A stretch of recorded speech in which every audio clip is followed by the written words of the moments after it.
From Copper's on fabric, Bed Bunny sheets on.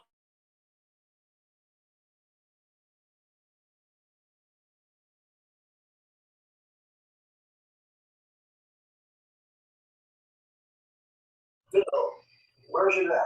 I really tried sleeping with it, everybody.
Good evening, everybody. Um, my name is Nick Odell with the Carolinas Golf Association. I just want to say thank you all for being here today. I'm excited to talk about some rules. I hope you all are too. And since it's 5:30, we're just going to get right into it. Just for our seminar local rules, just make sure everyone has their microphone muted. If you have not already, that would be a big help. Please keep your questions and comments pertain to each topic that we discuss. There will be question slides that pop up through this presentation, so you'll be able to see when questions will be talked about and discussed. You can submit them through the chat during the actual presentation. We have Mr. Chris Wolf running up our chat board, so he'll be able to jot down some questions, give you guys answers directly in the chat, and I'll be speaking about some of the questions that are asked when the question slide does pop up. And please don't be scared to ask any questions. You know, we are here to help and answer any confusion that you guys may have. And for the education credits for our PGA and LPGA members, you should have received an email earlier today. There is a link in there with the jot form. You can put your ID information to receive the credit there. And it'll be listed under general MSR category. Just to talk about us as the CGA for the first part, Carolinas Golf Association, we're here to promote the game of golf. And for all golfers in the Carolinas, we want to provide the best golf experience to everyone. We're one of 57 state and regional golf associations selected by the USGA. And we're the one that serves golf within the Carolinas, both North and South. And we are an allied golf association with the USGA. So together with the USGA, we get a handicap index to track performances, find opportunities to play and engage with the sport. Gives you opportunities to learn about the game, the rules of the game, some history about the game, and the impact the game has. This also provides participation in various aspects such as local, state, regional, and national. So if you do have a GIN number at one of our member clubs, and this also includes an E-club for one of the North and South Carolina regions, or a USGA Carolinas Golf Club, you are a member of the CGA. And having a membership with Carolinas Golf Association includes ample opportunities to play with the CGA. As you can see here listed, we have various championships for men, women, senior, and junior, USGA events, many one-day events that are gross and net related.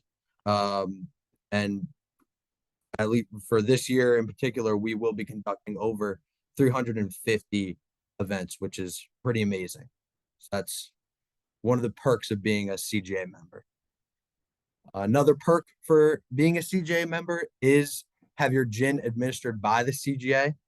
And if you're not sure what your gin is, it's essentially a universal assessment on your current skill level as a golfer, and your playing ability and progress, and it is regardless of age, gender, or skill level. Um, this connects you to a community of over 3 million golfers who also have a GIN number all over the country. Get to play with any golfer under a fair basis using the GIN, um, and you'll be able to determine the target score before you play. There is a GIN mobile app that's very useful and very helpful when it comes to playing just by yourself, or if you want to play with others. You get to post your scores directly off of the app. Keep your own course statistics such as fairways, greens and regulation, and all that stuff. You'll be able to view course maps that you're allowed to view in competition since it's regulated by the USGA. Play a bunch of different games on it and a lot more. So I encourage you all, if you don't have it already, to download the GIN mobile app. Another thing we provide if you are a member for the CGA is answers to rules of golf and amateur status, tournament clearinghouse for amateurs, women's and junior tournaments in the Carolinas, rules of golf seminars such as the one we are doing currently, Golf Genius tournament management training seminars as well, world handicap system and course rating and slope rating seminars, as well as guest speaker services to member clubs and organizations. So we do have two websites, the CGA, the carolinasgolf.org, that is the main CGA website, as well as Tar Heel Youth Golf Association, that is tiga.org. These websites include results of tournaments, our tournament schedules, course ratings, registrations and entry forms, handicap verification, score posting, rankings, and many other features. So you guys give those a check. And our CGA Foundation is a not-for-profit formed in 1997. Donated approximately $180,000 in 2025, a total of $3 million overall. Another perk is traveling with Carolinas Golf Association. We've had getaways in Dominican Republic, in Scotland, and Ireland, just to name a couple that are posted here. So you guys definitely give that a look. And we do have social media, posts about upcoming events and tournament results and all stuff like that. So if you wanted to give a look, here's our Twitter handle, our Facebook following, and Instagram handle. You guys want to give that a look. We also do have a CGA license plate in North Carolina, and they're in circulation currently, so they are available on the North Carolina DMV website. Now we're going to head into the rules of golf for today. We're going to talk about some of the changes. So 2023, we did have some changes for the big major changes in 2019. There were some minor changes 2 years ago, mainly focusing on sustainability and inclusivity, with rule number 25, which is modifications for players with disabilities. We also have an app now, USGA Rules of Golf. You can look it up on the App Store. That's what I did, and it's very useful. You'll have it in your pocket at all times to reference rules. And yeah. So yeah, we do encourage people to download the USGA Rules of Golf, the app on your phone. It'll be very accessible to all of you. You know, you could take quizzes to test your knowledge, or if you ever have a question on the golf course, to look up ruling.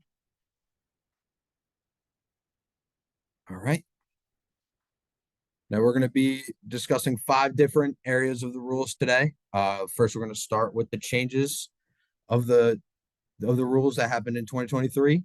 We're going to be talking about pace of play, areas of the course, rules on the putting green specifically, rules and bunkers specifically, dropping the ball and procedures, penalty area and relief options, lost ball, out of bounds ball, stroke and distance, unplayable ball, and our free relief options.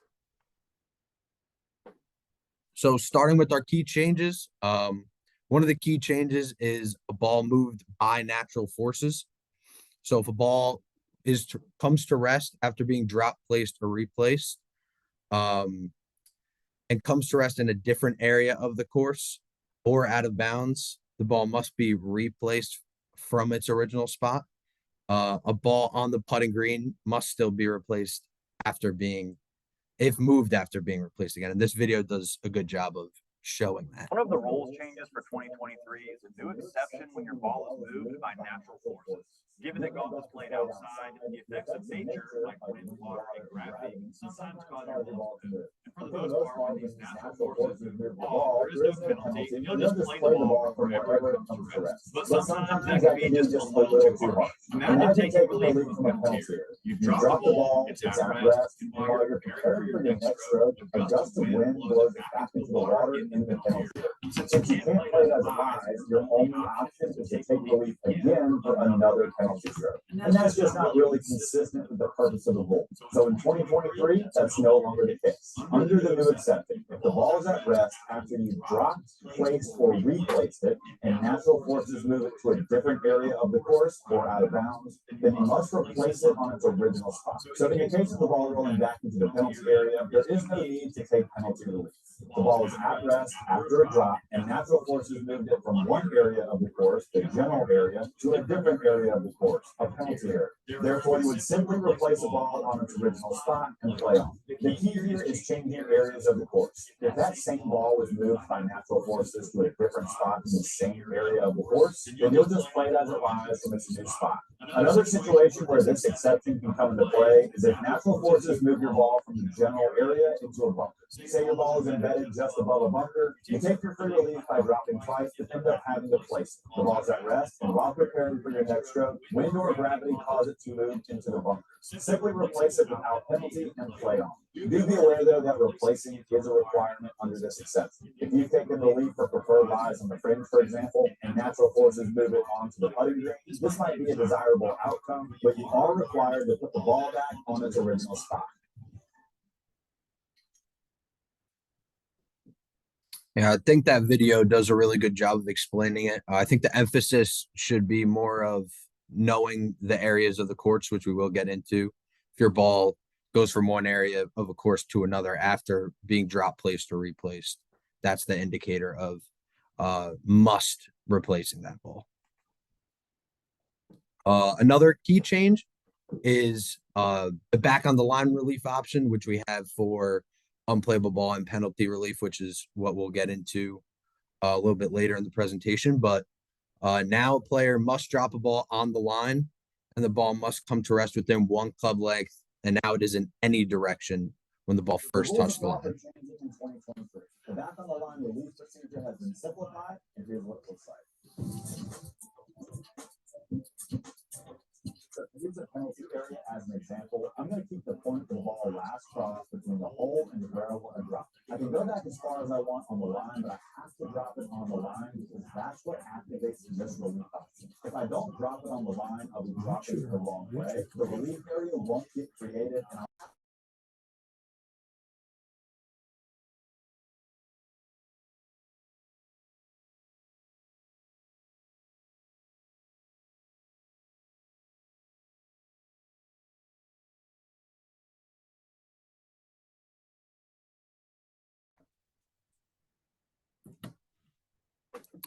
All right. So now with that relief option, if your ball even rolls forward after taking relief under that rule, as long as it doesn't surpass one club length, the ball is still playable. So now we're going to move into pace of play. In Rule 5.6b, states a round of golf is meant to be played at a prompt pace. Each player should recognize that their pace of play will affect how long other players in their group and in groups behind them will take to play their round. So with this rule, we are encouraging faster groups to play through. It is important that you are aware of how your pace of play impacts others. The 2019 rules encourage prompt pace of play by all players. By recommending that, you play promptly throughout the round, such as by preparing in advance for each stroke, moving at a good pace between strokes and between holes, and that you make a stroke in no more than 40 seconds. Right. The order of play when starting a hole depends on who has the honor. After that, it is based on which ball is farthest from the hole. In stroke play, however, there is no penalty for playing out of turn, and the 2019 rules both allow and encourage you to play reg golf, which means to play in a safe and responsible order that is most convenient and that saves time. These players agreed to play out of turn because the player farther from the hole had a difficult shot, and the other player was ready to play. All right. Let's see, turn it over to the chat. If there's any questions worth talking about, we're all good. All right, we're going to keep on moving. All right, now we're going to move on to the areas of the course. All right, so we're just going to start off with the course in general. So the course consists of the entire area of play, and this is within the edge of the boundaries that are set by the committee. All areas inside this boundary edge are considered inbounds and part of the golf course. All areas outside of the boundary edge will be considered out of bounds and not a part of the golf course. So inbounds, when your ball is within that divide set in by the committee, the course is divided into 5 areas. And the play of the game from each area, you have your own unique restrictions and privileges for each of these areas. The general area, as you can see in this diagram, covers the entire hole that is represented here, except for the other 4 areas. These areas include the teeing area, the bunkers, penalty areas, and the putting green. So if it's not any of those 4, you're looking at the general area, but if it's in one of those 4, it's that specific area of the course.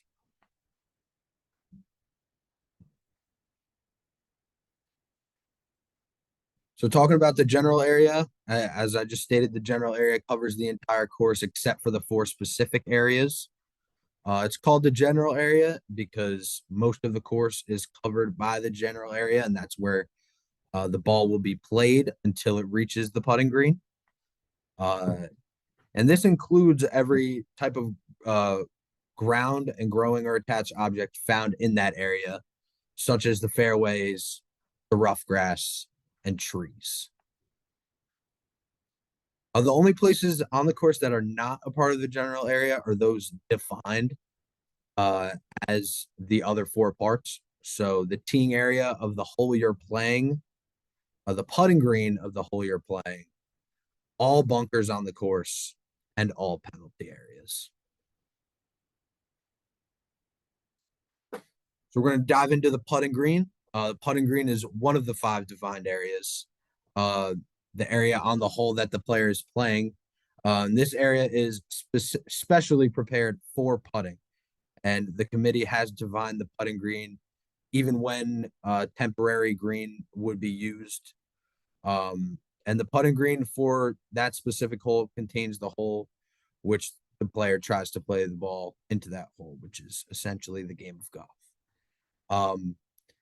When a ball is on the putting green, there are special privileges that you do get on the putting green and nowhere else on the golf course, and we're going to dive into that a little bit. The rules allow many special conditions on the putting green that you don't get anywhere else on the course. And while you can repair aeration holes, natural surface imperfections, or any normal wear on the green, there is plenty you can do. Marking, lifting, and keeping your ball ball is always permitted. It's okay to repair most damage such as ball marks, spike marks, hole plugs, and anything caused by shoes and animals. Sand and loose soil can be removed even when it's on your line of play. All those fixes must be done promptly and must not include your line of play beyond repair. Finally, you or your caddy are allowed to touch the green when pointing where you expect to putt.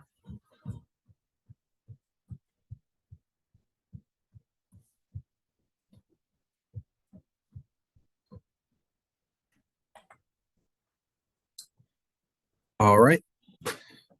So under the putting green rule, this allows players to do things on the putting green that are not allowed to off the putting green. And these include being able to mark, lift, and clean your ball, and then replacing the ball.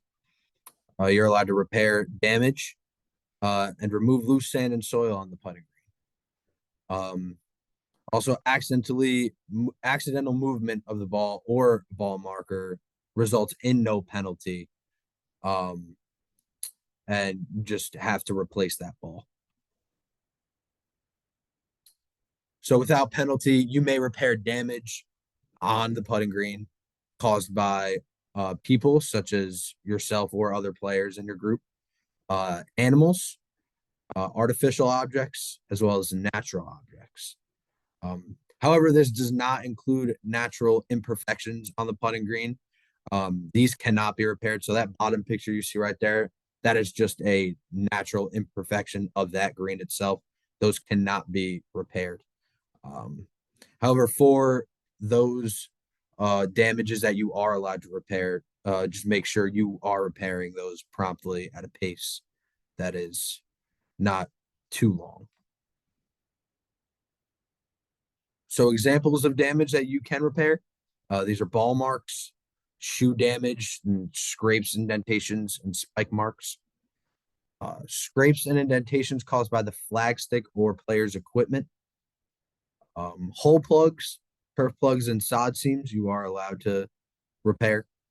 Maintenance vehicle or maintenance tool damage. Animal tracks and hoof indentations. And other indentations caused by things such as acorns, stones, tees people put in the ground. Or things you are not allowed to repair are things such as grass growth issues, such as bare or uneven diseased areas, maintenance imperfections. So when a green is getting aerated, those aeration holes are there. You cannot repair those. Also grooves that are made by verticutting, the vertical mowing, you cannot repair those. Also natural wear to the hole, imperfections caused by rainfall or irrigation, surface imperfections caused by weeds, other plants, and natural objects. So these are more of the things you will see when you're out playing that are not allowed to be repaired. And now we're going to talk about the accidental movement on the putting green. So there is no penalty for accidentally moving your ball or your ball marker while you're on the putting green. And this can be done by bumping the ball with your club, dropping the ball back on the ball marker, moving the ball while picking up your ball marker, and then kicking the ball while repairing damage on the putting green. So all these scenarios, you do not get penalized for it since it's accidental movement. And then if you accidentally cause your ball to move on the putting green, you must replace the ball on that original spot. And if that spot seems to be unknown, you must estimate to your best ability where the ball was when you accidentally moved it. Under the 2019 rules, if you accidentally move your ball or ball marker on the putting green, there is no penalty. For example, if you accidentally move your ball in making a practice swing or in preparing for your stroke,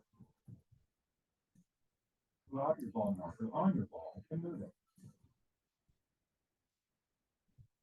Move your ball with your foot.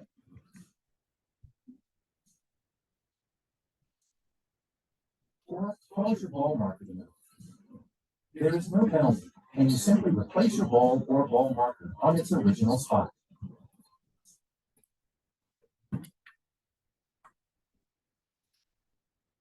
All right. We're gonna move on to the ball hitting the flag stick in the hole. So you can always decide whether to leave the flag stick in the hole or take it out when you're making a stroke. And this decision can be made while on the putting green or in any other part of the course.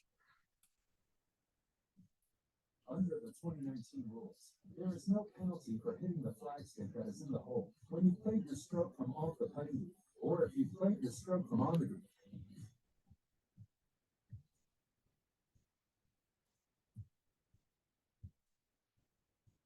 So if you want to leave the flag stick in the hole, perhaps to save time or because you think it helps you, there is no penalty if your ball hits it. If your ball is not whole, play it as it lies. So there is no penalty if your ball accidentally hits the flag stick. If your ball is deflected by the flag stick and it does not go in the hole, you must play the ball as it lies. So when is your ball considered hold? For the special case that your ball is resting against the flag stick in the hole, so your ball is in the hole but still resting against that flag stick, your ball is treated as hold.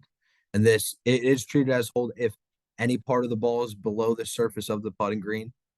The ball is treated as hold even if the entire ball is not below the surface.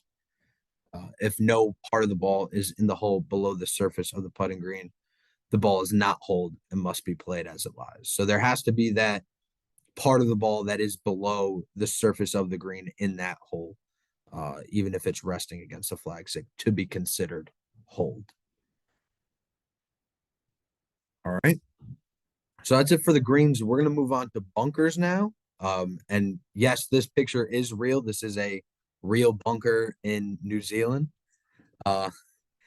Bunkers are one of the defined areas of the course. It is a specially prepared area of sand, which is often hollow, from which turf and soil was removed.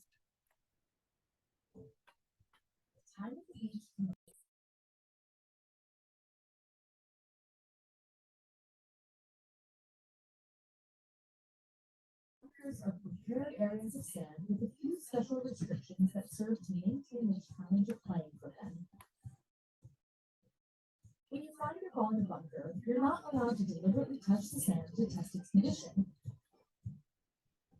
Also, be careful not to touch the sand behind or in front of your ball, or during practice swing, even if by accident. The good news is you can move loose impediments and movable obstructions, and even touch the sand with your club elsewhere in the bunker, as long as you're not testing its condition.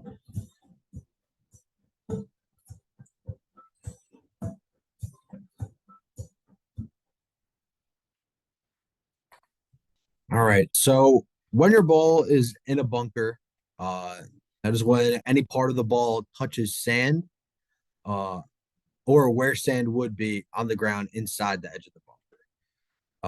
If a ball lies inside the edge of the bunker but not touching sand, the ball is considered not in the bunker. So on these diagrams, you'll see a ball we're going to look at the top picture. Ball is on the wall or the face. And since it's not touching any part of the sand, that is not considered to be in the bunker. The bottom picture, there is some grass, some turf that is inside that bunker, but the ball is not touching sand. So that ball is not on the bunker. For the ball on the rake, since it is a movable obstruction, if that rake would not have been there, the ball would have been on sand. So that ball is technically considered in the bunker. So in the bunker, talking about removing loose impediments and movable obstructions. Before playing your ball in a bunker, you may remove loose impediments or movable obstructions. This includes any reasonable touching or movement of the sand in the bunker that happens while doing that. However, when touching sand becomes an issue, this results in a penalty if you touch the sand before making a stroke at a ball in a bunker, or deliberately touch sand with hand, club, rake or any other object to test the condition of the sand, making you aware or giving you information for that next stroke. So you will be penalized for that.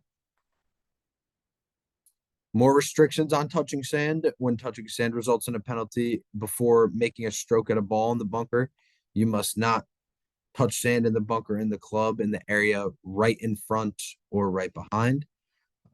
Can't touch the sand when you make a practice swing or making a backswing before you hit the ball.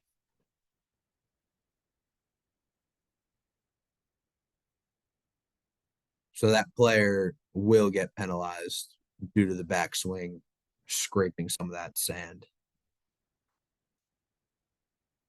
So when touching sand does not result in a penalty, this rule does not prohibit players from touching the sand in the bunker in any other way, such as digging with your feet to take a stance for a practice swing or the stroke, and smoothing out the bunker to care for the course. So these are two ways you can touch the sand without being penalized. Another way is when you're placing clubs, equipment, or other objects in the bunker, whether it's throwing them in anger or just setting them down. Measuring, marking, lifting, replacing, or taking any other actions under a rule in a bunker, you are allowed to touch it. When you're leaning on a club to rest or to stay balanced and prevent a fall, you are allowed to touch the sand in that way. And again, or striking the sand in frustration or anger, that is not that does not result in a penalty. All right, Chris, we got any questions? We had a couple questions. One of them was about a ball being embedded near the bunker. So I think Nick covered it, but just to clarify, if the ball needs to be embedded in soil, so the ball can't be embedded in the sand right around the bunker, right inside the edge of the bunker. You got to get the ball outside the edge of the bunker in order for it to be embedded. And then someone asked about fixing the cup if it's damaged, so that's okay. We just say be careful of that you're not making it worse. If you're at a CGA tournament or some sort of competitive level tournament, probably better off just asking a rules official to help. But there's not a prohibition from fixing the cup in the rules. We just got if unfortunately the situation where the bunker is not been raked and you hit into a footprint, you do need to play it from there. And then is it still illegal to rake a bunker after a shot from the bunker that did not get out of the bunker but is in a different part of a large bunker? So you need to wait until the ball is out of the bunker you're playing from before you rake it. All right. Fantastic. All right, we're going to move on to dropping the ball in the right way. And how do you drop a ball in the right way?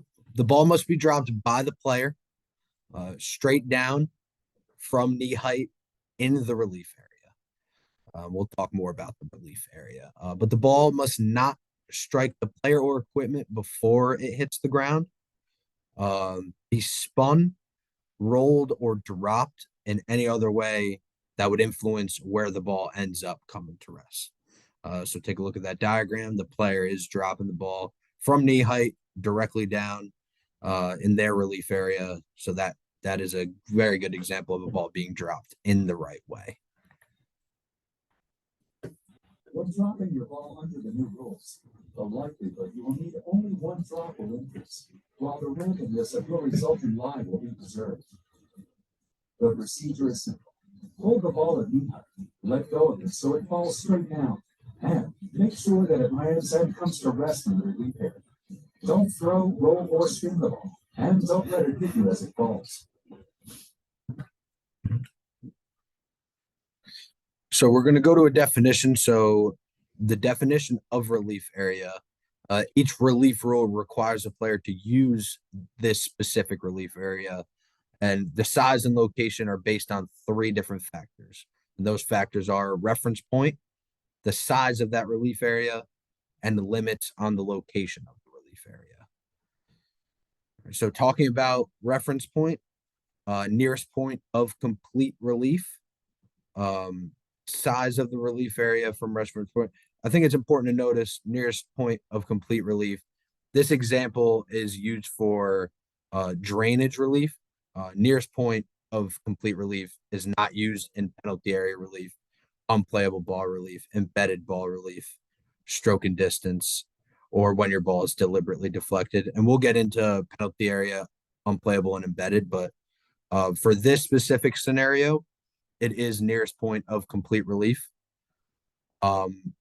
Again, for this scenario, the size of the relief area is measured one club length from that relief or from that reference point. And the limits on this location, the ball must be in the general area. Since the player is taking relief from something in the general area, it cannot go into another part of the course. And it must not be nearer to the hole than that reference point. And there must be complete relief from all interferences of that abnormal course condition. So when we talk about club lengths as the size of your relief area, what club do you use to measure?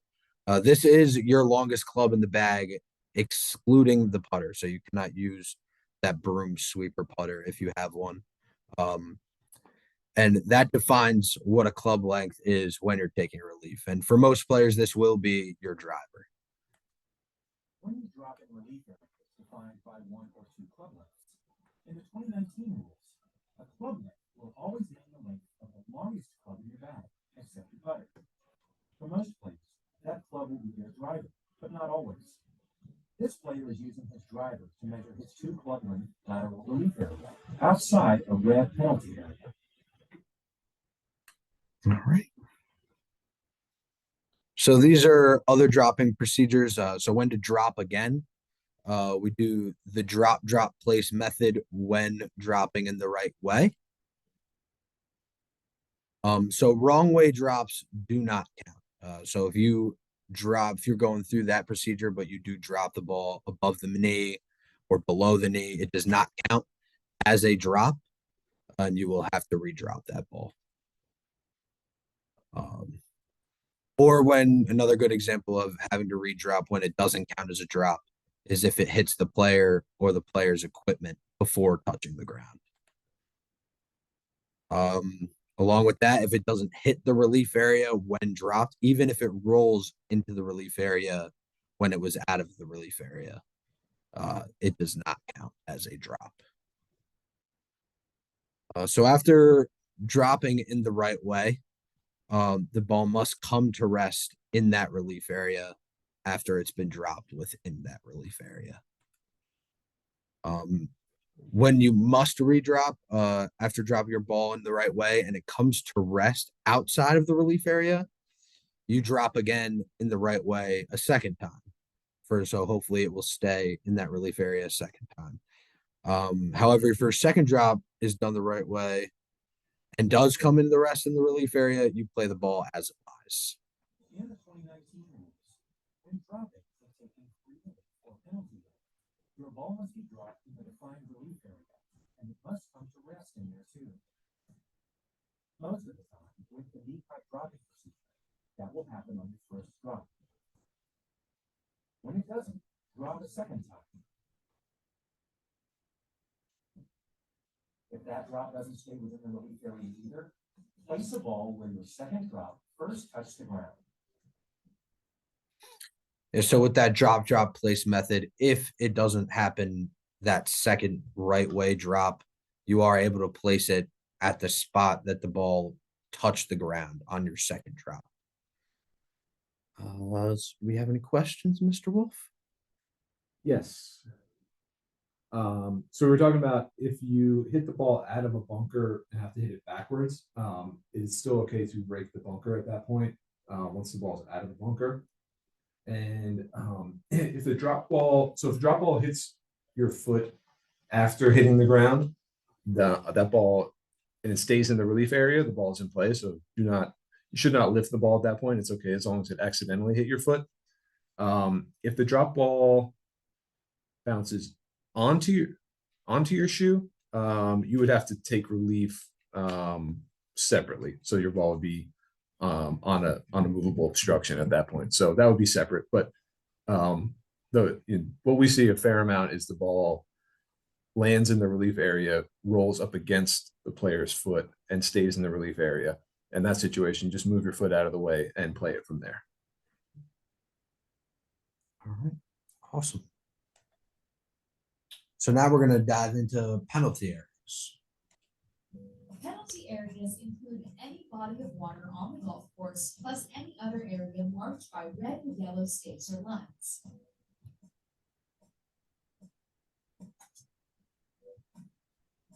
If you happen to find your ball in a penalty area, you can always play it as it lies. Before playing a stroke, it's okay to ground your club, take practice swings that touch the ground, and remove loose impediments. If you choose to take relief, the color of the stakes will indicate how many options are available, but all come with one penalty stroke. The first option is stroke distance, which means you can go back to the spot where you last played. The second is to imagine a straight line from the hole through the point where your ball last crossed the edge of the penalty area and drop on that line behind it. Your ball can roll up to one club length in any direction from where it first struck the course, including forward. You have a third relief option available only if your ball winds up in a red penalty area, which allows you to drop within 2 club lengths of where your ball last crossed into that penalty area, no closer to the hole. There may also be an area marked as a dropping zone that could be available as an additional option.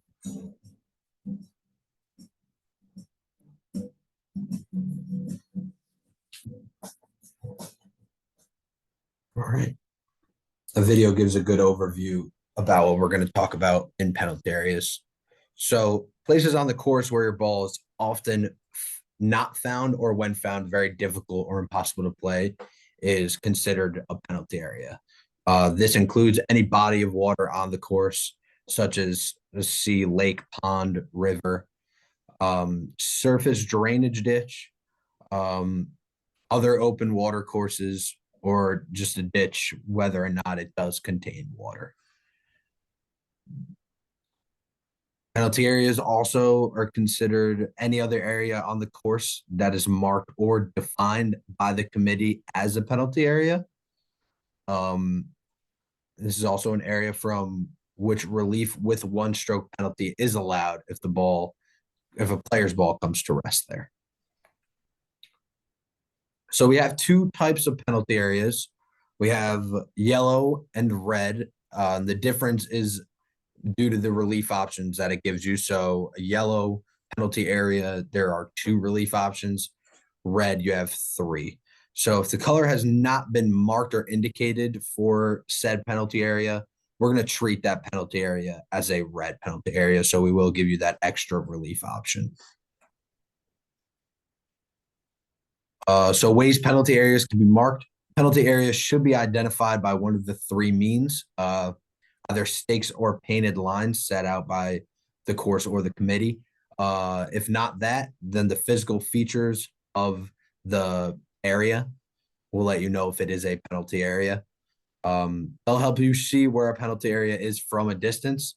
They'll let you know how many relief options you do have when going towards that area, and they allow you to figure out the outer edge of the penalty area. So if a committee has mistakenly excluded an area of water that is clearly part of that penalty area, when defining its edge, such as by placing stakes in the location, that means there's a portion of water that does appear to be in the general area that sticks out in this diagram. That area is still a part of that penalty area. So when the edge of a body of water is not defined by a committee, the edge of that penalty area is defined by its natural boundaries. So the edge of that water would still be considered a penalty area. So that's also where the ground slopes down to form the depression that can hold the water. So types of penalty areas, a player may stand in a penalty area to play a ball outside of the penalty area. That is allowed, including taking relief from a penalty area. You may take relief from a penalty area when your ball lies in the penalty area, or you have knowledge or virtual certainty that your ball is in the penalty area, even if you can't find it. So what is having knowledge or virtual certainty? That means there is conclusive evidence that your ball is in that penalty area. So it's 95% or more likely that your ball is in the penalty area, even considering that you might have a small degree of doubt. If you have that 95% likely, then we will consider your ball in the penalty area. So relief for a ball in a penalty area. In each of these 4-1 penalty stroke, you do have stroke and distance, which you could take anywhere. But specifically for penalty area, that's for both red and yellow penalty areas. Back on the line relief is also for both red and yellow. However, the lateral relief option, that is only for our red penalty areas. So to talk about stroke and distance relief, from red or yellow, the player may play from where their previous stroke was made. Back on the line relief from both red and yellow penalty areas, the ball or another ball is to be dropped outside the penalty area, keeping that estimated point where the original ball crossed the edge of that penalty area. And that is between the hole and the spot where the ball is dropped. No limit to how far back you want to go. And just remember that relief area is 1 club length in any direction. So for our lateral relief option, this is only for our red penalty areas. When a ball is last crossed the edge of a red penalty area, the player may drop the original ball or another ball in this lateral relief area. So you must identify the point where the ball entered that penalty area, and that would be your reference point. So from that reference point, you have 2 club lengths, not near to the hole, and that will create your relief area. In the 2019 rules, when you take lateral relief from a red penalty area under a 1-stroke penalty, estimate the point on the edge of the penalty area where your ball last crossed as it went in. Starting at that point, measure or estimate your 2 club lengths relief area outside the penalty area that is not near the hole. In the 2019 rules, club lengths are the length of the longest club in your bag, except your putter, and then drop a ball in that area. Your drop ball must land in and come to rest in the relief area. All right, so that's a good example of taking that lateral relief from a red penalty area. So penalty areas are treated the same as the general area. So you are allowed to play from the penalty areas without penalty under the same exact rules that apply to you in the general area. So it is okay to move loose impediments, make practice swings, ground your club, touch the water. You're allowed to do all those if you find your ball to be playable within that penalty area. You can play it. If you find your ball in a penalty area and want to play it from there, the same rules apply as when playing a ball from the fairway or the rough. So before making a stroke, you are allowed to move loose impediments, make practice swings that touch the ground or any water inside the penalty area, and ground your club near your ball. Right. Well, if we got any questions? Yes. So if you have a ball that almost clears the penalty area but doesn't make it out of the other side, you cannot drop on it's called the green side. So you're trying to hit over a pond onto the green and the ball never leaves the penalty area. You can't drop on the green side. You're dropping when you're taking lateral relief or back on the line relief where it last crossed the edge of the penalty area. So if it never left the penalty area, you don't have a new edge that it crossed. Let's see. We had a question about stroke and distance relief, just overall. So when you're taking stroke and distance relief, where you are on the course determines how you play. So you're always, well, I shouldn't say always. If it's a ball that's played from the fairway, you're dropping, so you can't place it. You would, if you take unplayable or you're playing under stroke and distance for whatever reason, from the green you would place it, but from the general area you're dropping. And it's got to be within that 1 club length in the general area. So there was a question about having to play from a divot. So it wouldn't really be that, because you have that 1 club length area to play from, assuming you're playing from, let's call it the fairway. You have 1 club length from where you previously played from. Let's see.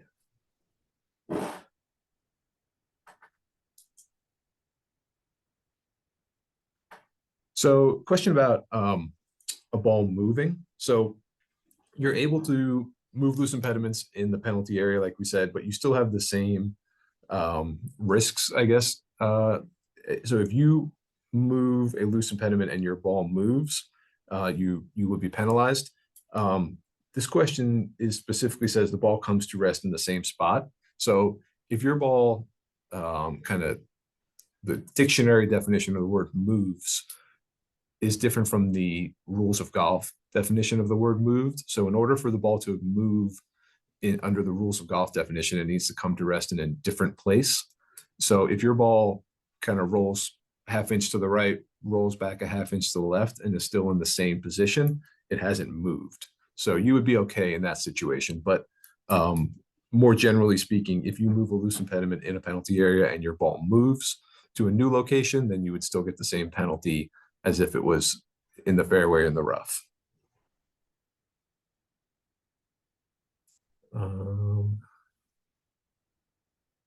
I think we'll keep going. All right, fantastic. So now we're going to get into either a lost ball or out of bounds ball. If you hit your ball out of bounds or lose it, It's going right. the rules require you to play another one from where you last played under the penalty of stroking distance. Stroking distance is your only option for the ball that winds up out of bounds or is lost unless an optional local rule provides an alternative. If you have any uncertainty about your ball being lost or out of bounds, consider playing a provisional ball from your original spot. Because looking for a ball only to have to return to the previous spot can disrupt the pace of play. If your previous stroke was made from the tee, simply tee it up again. If you last played from the fairway, the rough, a bunker, or penalty area, drop a ball within 1 club length of the spot where your last stroke was made, making sure not to move closer to the hole. If you happen to find your ball inbounds within the 3-minute search time, great. Hey, I found my ball. Can someone pick up my positional ball, please? But if you can't find your ball or it indeed winds up out of bounds, just play on with the provisional.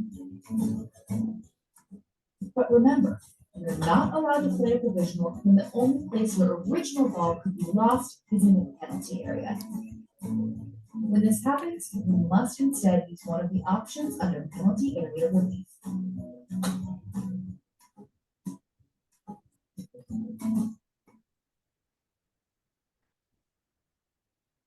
All right.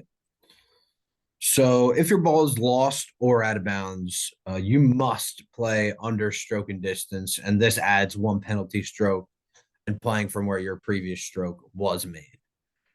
So in the picture that's posted right here, player must play under stroke and distance since her original ball is lost in that fescue. When a ball is lost, if not found in 3 minutes of your search time, so you're allotted 3 minutes from when you start searching for your ball, you or your caddy begins to search for it. If it's not found within that 3 minutes, your ball is considered lost. So for stroke and distance, I know we talked about it for penalty areas and now for a lost ball. You're always allowed to take stroke and distance relief. And this is no matter where the player's ball ends up on the golf course. Even when a rule requires the player to take relief in a certain way or play from a certain place, you're allowed to take stroke and distance. So going into provisional balls, another ball played just in case the ball played may be out of bounds or lost anywhere other than a penalty area. Or a ball might be lost in a penalty area, but might also be lost somewhere else on the course. You're allowed to take a provisional. So a ball might be lost in a penalty area, or a ball might also be out of bounds. In these scenarios, you are allowed to take a provisional ball. If the only place your ball could be lost is in a penalty area, you're not allowed to take stroke or hit a provisional ball. And these provisional balls are used to save time out on the golf course. So like I just said, if a player makes a stroke from where the previous stroke was made with the intent of playing a provisional ball when you're not allowed to, the ball played is the player's ball in play, and we're just going to act as if the ball played was under stroke and distance. So the procedure for playing a provisional ball, when you want to play a provisional ball, you must follow the one requirement before making a stroke. You must make it very clear that your intention of hitting this next ball is a provisional ball. So you must use the word provisional, or in other words, clearly indicate that you are playing a provisional ball. So it isn't enough for a player to just go, I'm playing another ball, or I'm playing again. You must deliberately say or make it clear that you are playing a provisional ball. So some examples of clearly indicating a provisional, straightforward, I am playing a provisional ball. I am playing a ball under Rule 18.3, which is provisional ball.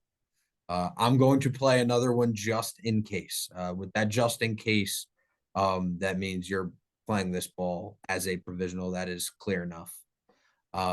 Examples that do not clearly indicate, I'm going to reload. I'm going to play another, or just not saying anything for that matter. These are not considered clearly indicating a provisional ball. So when you're going to hit one, make sure you make that clear to your playing partners. So there is a local rule for alternate stroke and distance. Here at the CGA, we do allow this local rule in our one-day program. This video will talk or explain it very well. But it's for if your ball comes lost or out of bounds, you will get 2 penalty strokes. And it makes the relief option kind of similar to if you were to go back to the tee or back to where you previously played under stroke and distance. But this video does a really good job of explaining that.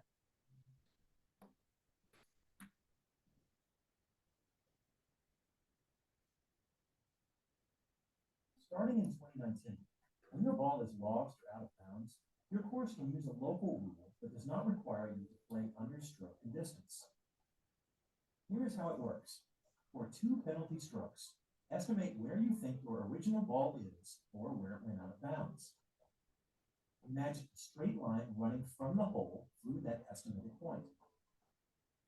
Next, estimate the point on the nearest edge of the fairway that is the same distance from the hole. Imagine a straight line running from the hole through that estimated point. The relief area where you can drop and play your ball for 2 penalty strokes will be quite large, anywhere as much as 2 club lengths outside of the 2 lines and between them, but not nearer the hole than the spot where you estimated your original ball is lost.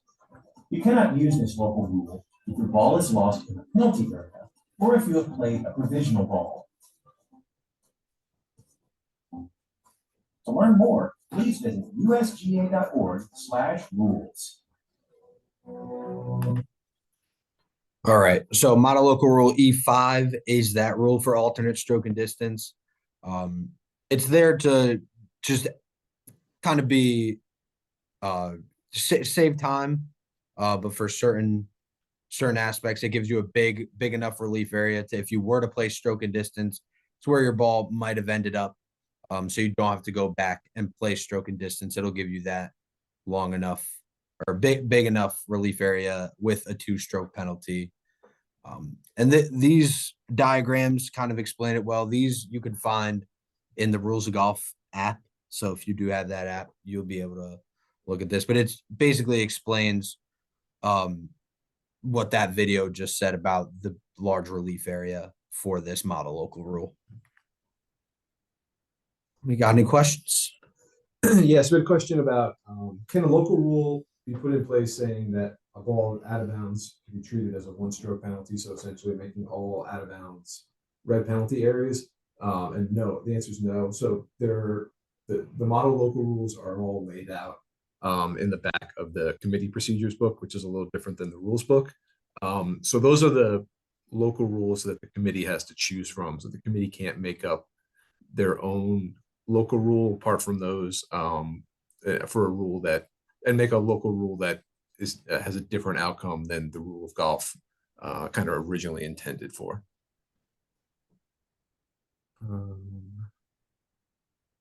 So there's a question about if you're unsure if a ball is in a penalty area, can you play a provisional? So I think Nick went through it. The answer is sort of. So as long as there is another area other than that penalty area that the ball could be lost, part of the general area, or an out of bounds, if the penalty area runs up against the out of bounds markers, or if there's a bunch of trees and tall grass near the penalty area, then you could play a provisional. But the example that they had there with the par 3, and there's just a pond on the left, and there was no tall grass, it was kind of all fairway height on the left.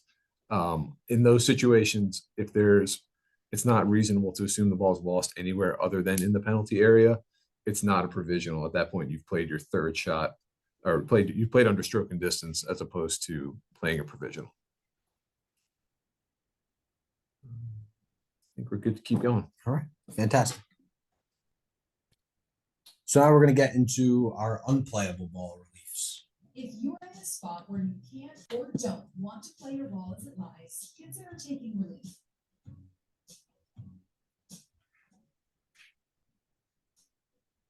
Unplayable ball relief can be taken anywhere on the course except when the ball is in the penalty area, where the penalty area rule applies. If you decide to take relief, you have 3 options, but all come with 1 penalty stroke. The first option is stroke and distance, which means you can go back to the spot where you last played. The second is to imagine a straight line from the hole through the location of your ball and drop on that line behind it. Your ball can roll up to 1 club length in any direction from where it first struck the course, including forward. The third is to drop anywhere within 2 club lengths of your ball, no closer to the hole. In a bunker, you have the same 3 relief options, all for 1 penalty stroke. The only exception is you must stay inside the bunker if using either the 2 club length or back on the line option. There is, however, a 4th option that only applies when you decide your ball is unplayable in a bunker. It allows you to get out of the bunker by going back on the line as far as you like and comes with 2 penalty strokes.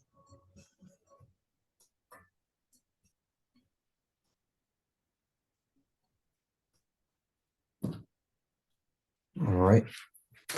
So as a player, you are the only person that can treat your ball or decide to treat your ball as unplayable.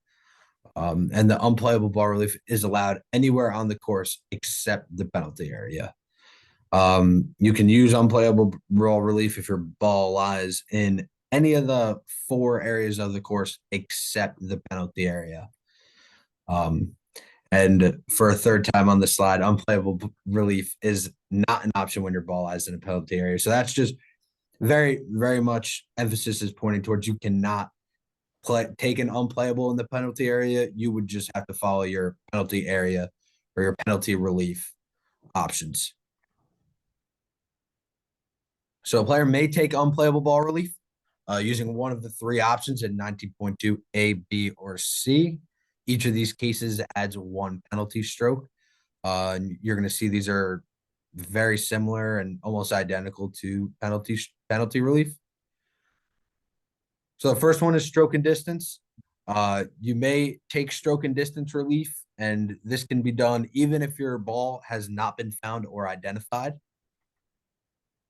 However, if you're going to take any of the other two, which is back on the line or lateral, you must have located your original ball and know where it is. So for stroke and distance, again, we're going to play the original or another ball from where the previous stroke was made.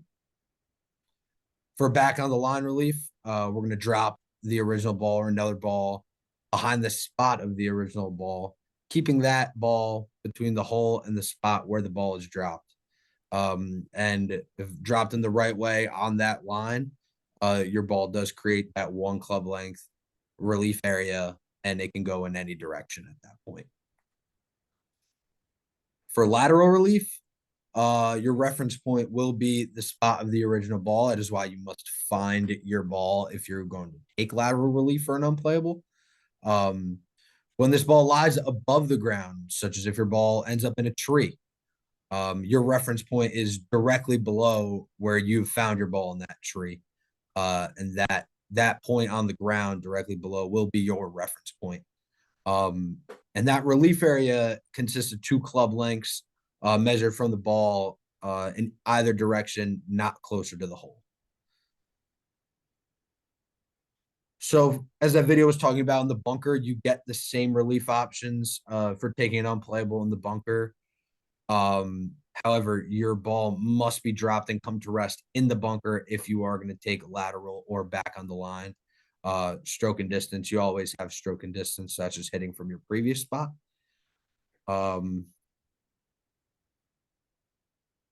However, in 19.3b, that talks about your extra relief option when you're taking unplayable ball in the bunker.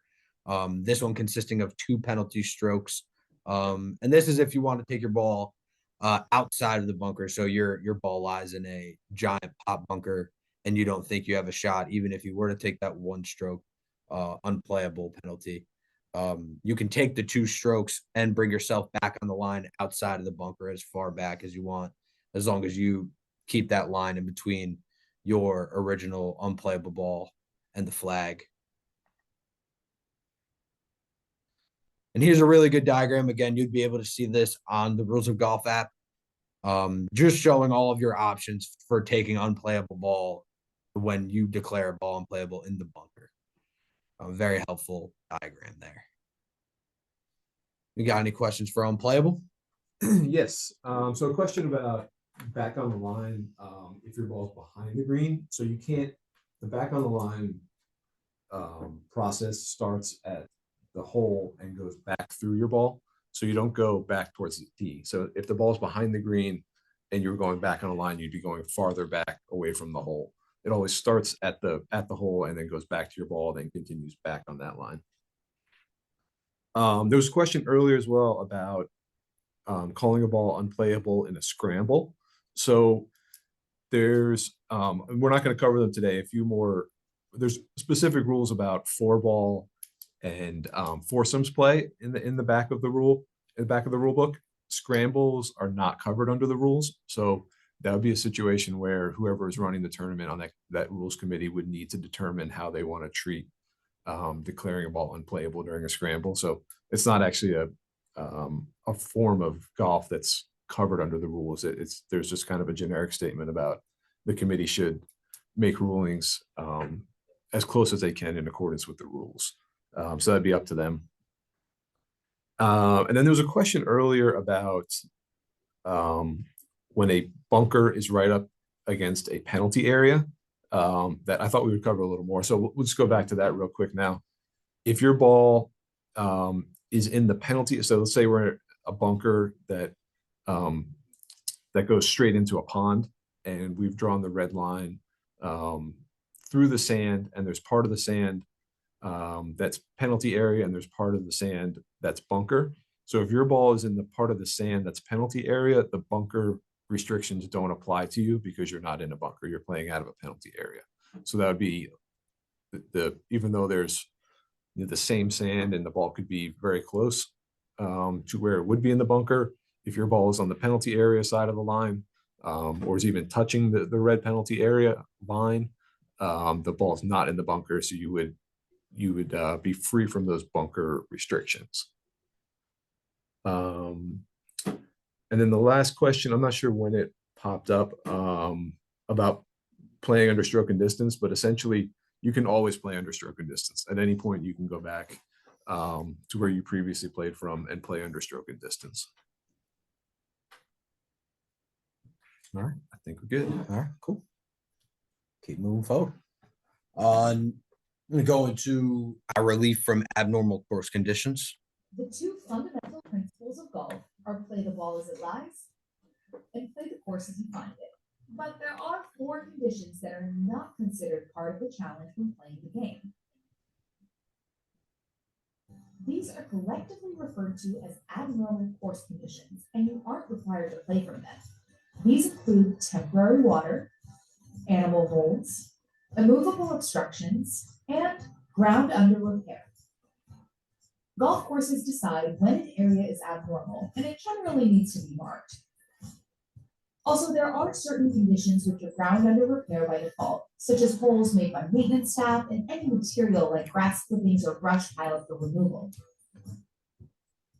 If you want to play your ball as it lies from any of these abnormal course conditions, go ahead, but you are allowed to take relief without penalty, and here's how. First, you need to determine the nearest point of complete relief, no closer to the hole where the abnormal course condition no longer interferes with your lie, stance, or swing. It's helpful to mark that spot with a T. Then determine the area within 1 club length, again, no closer to the hole. Drop your ball and play on. To learn more about the nearest point of complete relief, check out that video in this series.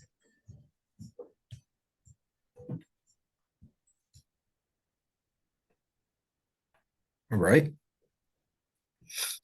So abnormal course conditions are any of the following. These consider animal holes, ground under repair, immovable obstructions, or temporary water. And each of these, you're allowed free relief from if you have interference by any of these abnormal course conditions.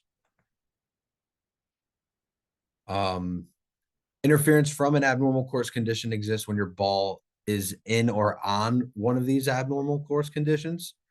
If it physically interferes with your stance or intended swing, or if your ball is on a putting green in an abnormal course condition, on or off the putting green intervenes with your line of play.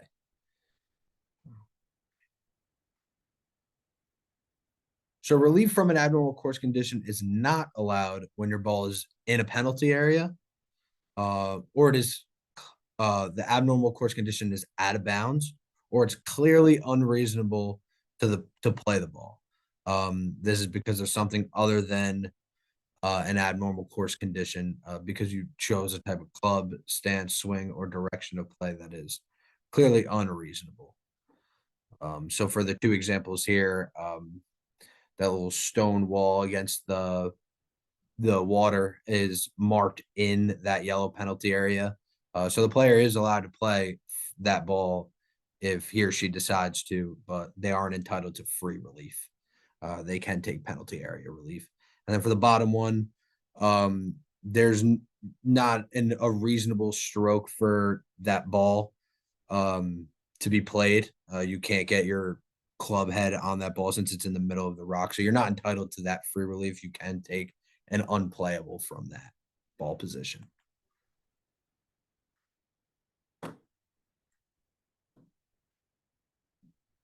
So that's just this is just a video of a player trying to get that free relief by taking an unreasonable stance on an abnormal course condition. And due to his unreasonable stance, that is not, we wouldn't give him that free relief. So when taking relief from an abnormal course condition in the general area, you have to follow these steps. First, you need to identify a reference point, which is our nearest point of complete relief. So from that point, you measure 1 club length reference, which must be in the general area. And you'll be able to drop your ball in that relief area. The nearest point of relief is to spot the shortest distance away from where your ball lies, either left of, right of, or behind it. that isn't closer to the hole, and where, if your ball was there, you can make a stroke at it without any interference to your resulting lie, stance, and swing. All right. The nearest point isn't always the nicest point. In this case, the player's nearest point of complete relief from this path is under the tree, not to the left of the path in the clear. So, it's a good idea not to lift your ball before figuring this out, because sometimes the best option is to just play the ball as it lies. All right. So when you do take relief from an abnormal course condition in the general area, you must identify that nearest point of complete relief, which will be your reference point. And then you measure one club length from that reference point, and then drop in the relief area. So just some limits on that relief area. Must stay in the general area, must not be nearer to the hole than the reference point, and you must have complete relief from all interference of that abnormal course condition.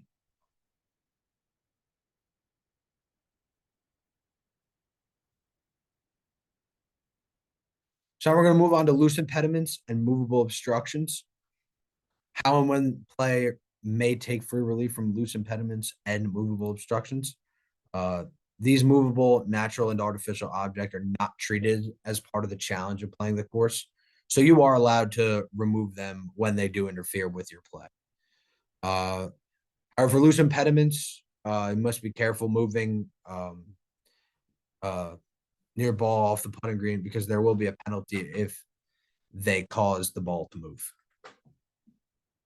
So unattached natural objects are considered loose impediments. So these are stones, loose grass, leaves, branches, sticks. Dead animals and dead animal waste are considered loose impediments. Worms, insect, and similar animals are also considered loose impediments that can be easily removed, and the mounds or webs they build, as well as clumps of compacted soil, and this includes aeration plugs. These are loose impediments. So natural objects that aren't loose impediments can consist of attached or growing objects, solidly embedded objects that can't be picked out easily. So those rocks that are pretty much stuck in the grass, or in the ground, and things sticking to the ball. So these are not considered loose impediments. However, sand and loose soil are not loose impediments. That's one special case. You can move sand on the putting green. That is one of your perks, but anywhere else you cannot. So without penalty, a player may remove a loose impediment anywhere on or off the course, using your hand or foot, club, or other equipment, or getting help from others, as well as bending or breaking off parts of a loose impediment. So if there's a big branch that is unattached, kind of in your way, affecting your stance or swing, you can break off parts of that big branch as long as it's not attached. If you cause your ball to move while you're moving a loose impediment, you do get a penalty stroke, and that is just one stroke. And you must replace the ball on that original spot. You can see the player's ball moves when trying to move that pine straw. So he will be docked one penalty stroke, and he did replace his ball. Going to movable obstructions. These are artificial objects that can be moved with reasonable effort and without damaging the course or the obstruction itself. So a golf cart, a rake, a towel, these are all examples of movable obstructions that you can find on the golf course. When removing a movable obstruction, they could be moved anywhere on or off the golf course and may do so in any way possible. If you move your ball while you remove a movable obstruction, there is no penalty. However, you must replace that ball back on its original spot. Now moving into embedded ball relief. You get free relief And that's available anywhere in the general area for an embedded ball. It's important to note that there is no free relief for an embedded ball in a bunker, in a penalty area, or natural sandy areas you'll find on some golf courses that are deemed general area. Those are, you do not get free relief from an embedded ball in that situation. What makes your ball embedded? Your ball is embedded if it's in its own pitch mark made as a result of a previous stroke, and your ball is below the level of the ground. Your ball does not have to necessarily touch soil to be embedded. However, if it's in its own pitch mark, it's considered embedded below the surface. So when taking embedded ball relief, you drop within 1 club length of the spot directly behind where your ball was embedded, not near to the hole. And the relief area must stay in that general area. And that's what we got. We had any final questions? Yep, so we got a few questions. So the question is, if the ball is right off the green and you want to putt through an abnormal course condition, do you get relief? For the most part, no. So if your ball is off the green and there's an area of ground under repair in between, you only get relief for your stance or swing or the lie of the ball. If your ball is on the green, you get relief for line of play for an abnormal course condition, but not if your ball is off the green. There is an exception to that. There's a model local rule that the CGA uses and is very popular, the 2x2 rule, where if there is a immovable obstruction, which is usually a sprinkler head, 2 club lengths from the edge of the green, and your ball is within 2 club lengths of the sprinkler head, and your ball is in grass that's mowed to fairway height, you would get relief from the sprinkler head, so the abnormal course condition in that case. But that's only when the model local rule is being used. So make sure you know that model local rule is in place before you would before you take relief that way. So that would be the only time that would apply. There was a question about using which side of the cart path you could take relief from. And the answer is you need to go to the closest side. That's what that video was trying to show. The kid would have had to drop the ball under the tree in that mulch because that was his nearest point. So you don't get to decide. There's obviously lots of different points of relief off of that path, but you have to go to the nearest one and drop from there. And then obviously, if you don't want to do that, you would have to play it as it lies off the cart path. So a golf ball is on the fringe. There's sand splashed onto the green end fringe where the ball is. So you're correct that the sand can be removed from the green, but the sand could not be removed from the fringe. And that's the same principle as a pitch mark. So if you have a pitch mark on your line in the fringe, your ball's on the fringe, there's a pitch mark on the fringe, you can't fix that pitch mark. Versus if your ball is on the fringe, there's a pitch mark on the green, you could fix that pitch mark regardless of where your ball is. Can you get help in moving a loose impediment, i.e. a large rock? Sort of. The definition of loose impediment says it's something that's easily movable. So there's a fine line there between if it's easily movable. You shouldn't need that much help, but there are situations where people have gotten help moving loose impediments. So sort of is the answer to that question. May I clean the ball if it's embedded? Yes, you can clean the ball anytime you're taking relief under a rule. You can also substitute your ball anytime you're taking relief under a rule. Some of the more recent changes that are a little more player friendly. So yeah, fine to clean the ball anytime you're taking relief under a rule. An example of taking embedded ball relief when the ball is just above the sand in a bunker.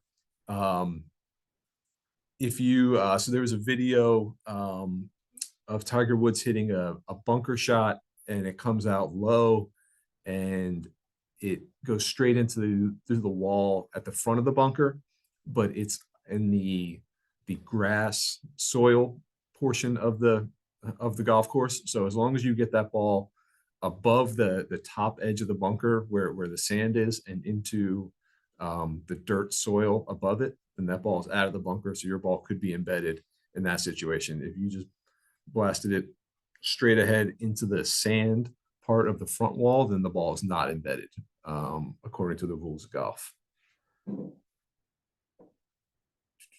I think we covered that one. If I have a 1 club length relief area for embedded ball behind the spot, can I repair that divot hole since the area in which I drop is a bit random? So you wouldn't be able to, I'm not sure what, if the area is not in the area where you're going to end up dropping, it's fine to fix anything under the kind of care for the course umbrella. But you can't improve the conditions affecting your stroke of where your relief area is. When putting on the green, you hit it too hard and it rolls into the pond behind the green. Can you take stroke and distance relief and re-putt? Yes, absolutely. You can always play under stroke and distance. It is one of the absolutes of the rules. I think that's all we got in there. If anyone has anything else, chime in now, or you can give us a call at the office tomorrow, or send an email. Happy to help. All right. Fantastic.